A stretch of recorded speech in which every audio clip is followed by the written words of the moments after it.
Hey friends, in this video I want to tell you how the SocketDock was born. Basically, I've been working on cars for over 25 years, and I've done everything from body work, worked on engines, on suspension, whatever, everything that has to do with cars. And as you can imagine, I've used all kinds of tools.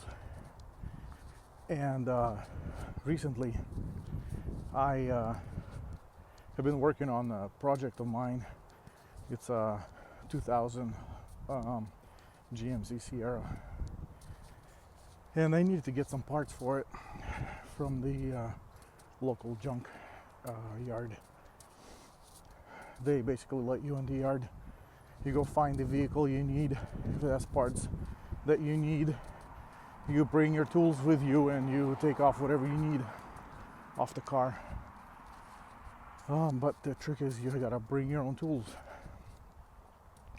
And over the years, I've done this many times. And this last time, I was getting ready to do this. I got my tool bag together, put all my screwdrivers in there, and I have this large magnetic socket holder that basically holds all your sockets, short ones, deep ones, and like all the measurements up to like 20, I don't know, 21, 22, something like that, millimeters. And this thing is huge, and I couldn't fit it into my bag, and I'm like, what is going on? I also have some of those cheapy socket rails, you know, and those are also too big. So what I've done before is I would just take the sockets I need, toss them into the bag, put my ratchet in there, and go. But this time I was like just thinking to myself, why can't I find a socket holder that will do what I need it to do? Why do I always have to compromise? And this wasn't the first time that I've had the problem with the socket holders. It's just this time my brain was in a different state where it actually realized that there's a problem and hey, maybe I can solve it. And so my brain started spinning and thinking. And over the next few weeks, I thought about it and came up with a few concepts and ideas, and I needed to somehow visualize this. So I did some research, figured out what software I need to create some 3D models, and settled on Fusion 360. I had to learn how to use it. Thanks to YouTube, that wasn't too hard.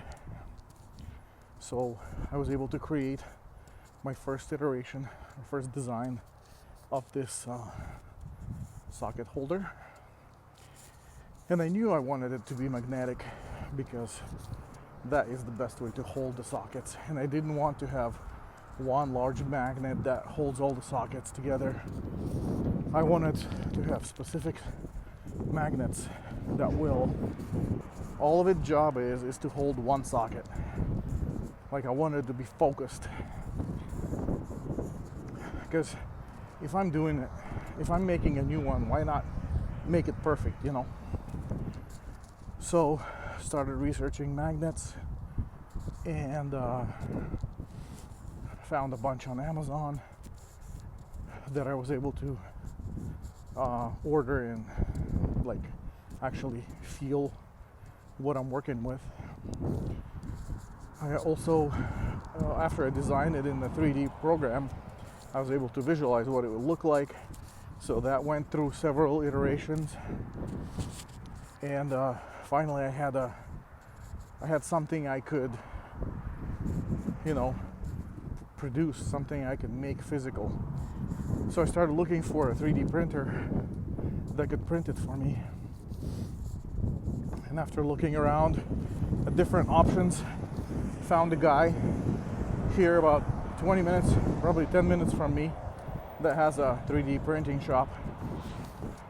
So I sent him some files, he printed it for me, and I finally was able to see what it looks like. And I was able to glue some magnets into it and actually have a prototype. That was a great feeling to actually take an idea and make a physical item that exists in the real world.